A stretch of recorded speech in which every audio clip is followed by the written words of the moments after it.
सूरज की पहली किरण जैसे ही धरती पर पड़ती, वैसे ही गांव की गलियों में चहल पहल शुरू हो जाती। लोग अपने खेतों की ओर निकलते, बच्चे स्कूल जाने की तैयारी करते और दुकानदार अपनी दुकानें खोलने लगते। लेकिन इसी गांव में एक लड़का था, जिसका नाम था राजू। राजू एक होनहार लेकिन बहुत आलसी लड़का था। वह दिन भर दोस्तों के साथ घूमता, मोबाइल पर वीडियो देखता और खेलता रहता।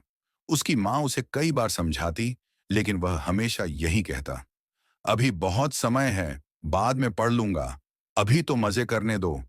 उसके पिता रामलाल एक किसान थे, जिन्होंने अपनी जिंदगी में बहुत संघर्ष किया था। वे चाहते थे कि उनका बेटा मेहनत करके एक बड़ा आदमी बने, लेकिन राजू को मेहनत से ज्यादा मस्ती पसंद थी। एक दिन रामलाल ने राजू को अपने पास बुलाया और कहा, बेटा, कल सुबह मेरे साथ खेत चलना, तुम्हें कुछ जरूरी बात समझानी है। राजू को यह सुनकर अच्छा नहीं लगा, लेकिन उसने सोचा कि बस एक दिन की ही तो बात है, फिर से मजे करेंगे। अगली सुबह रामलाल राजू को लेकर खेत पर गए। वहां उन्होंने उसे दो बीज दिखाए। एक बीज को उन्होंने उपजाऊ मिट्टी में बो दिया और दूसरे को सूखी बंजर जमीन पर डाल दिया। रामलाल ने कहा, अब देखते हैं कि दोनों बीजों का क्या होता है। राजू ने उत्सुकता से पूछा, इससे क्या होगा पापा?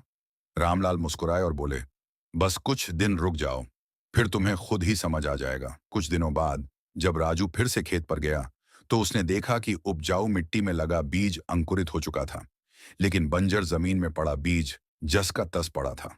राजू ने चकित होकर पूछा, पापा, यह कैसे हुआ?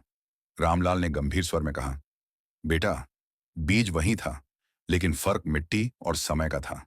जिस बीज को सही समय पर सही जगह लगाया गया, वह अंकुरित हो गया, लेकिन जो बीज बेकार पड़ी जमीन पर डाल दिया गया, वह व्यर्थ हो गया। यही फर्क समय की कीमत का है।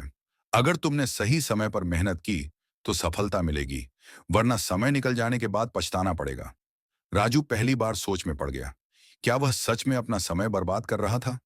अवसर जो खो गया, समय बीतता गया। गांव के सभी लड़के पढ़ाई में लगे थे, लेकिन राजू अब भी आलसी था।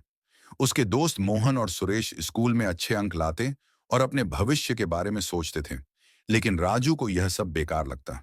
एक दिन गांव में एक बड़ी कंपनी के अधिकारी आए। उन्होंने घोषणा की कि वे गांव के होनहार छात्रों को स्कॉलरशिप देकर शहर में पढ़ने का मौका देंगे। मोहन और सुरेश को यह अवसर मिला, लेकिन राजू को नहीं। जब उसने अधिकारियों से पूछा तो उन्होंने कहा, बेटा, हमने उन बच्चों को चुना है जिन्होंने अपना समय मेहनत में लगाया। अगर तुमने पहले ही मेहनत की होती तो आज तुम्हारा नाम भी इस सूची में होता। राजू को पहली बार एहसास हुआ कि उसने कितना कीमती समय गंवा दिया। समय की असली कीमत अब राजू को पछतावा हो रहा था।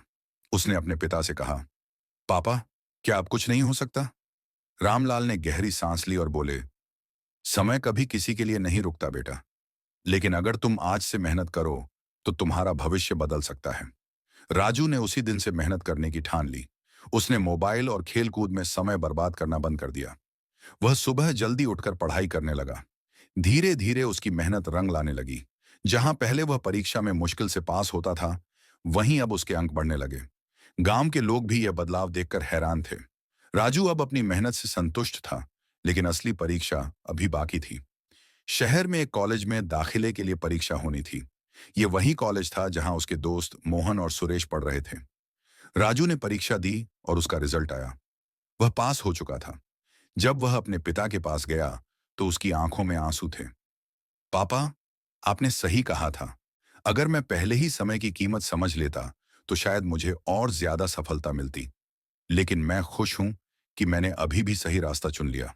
रामलाल ने गर्व से कहा, बेटा, सही समय पर किया गया प्रयास ही असली सफलता दिलाता है। देर आए दुरुस्त आए। समय सबसे अनमोल चीज है, जिसे कोई भी वापस नहीं ला सकता। यह हम पर निर्भर करता है कि हम इसे कैसे इस्तेमाल करते हैं, मेहनत में या आलस्य में। समय का सही उपयोग करना ही सफलता की कुंजी है। जो समय को व्यर्थ करता है, उसे बाद में पछताना पड़ता है। मेहनत कभी बेकार नहीं जाती, बस सही समय पर उसका फल मिलता है।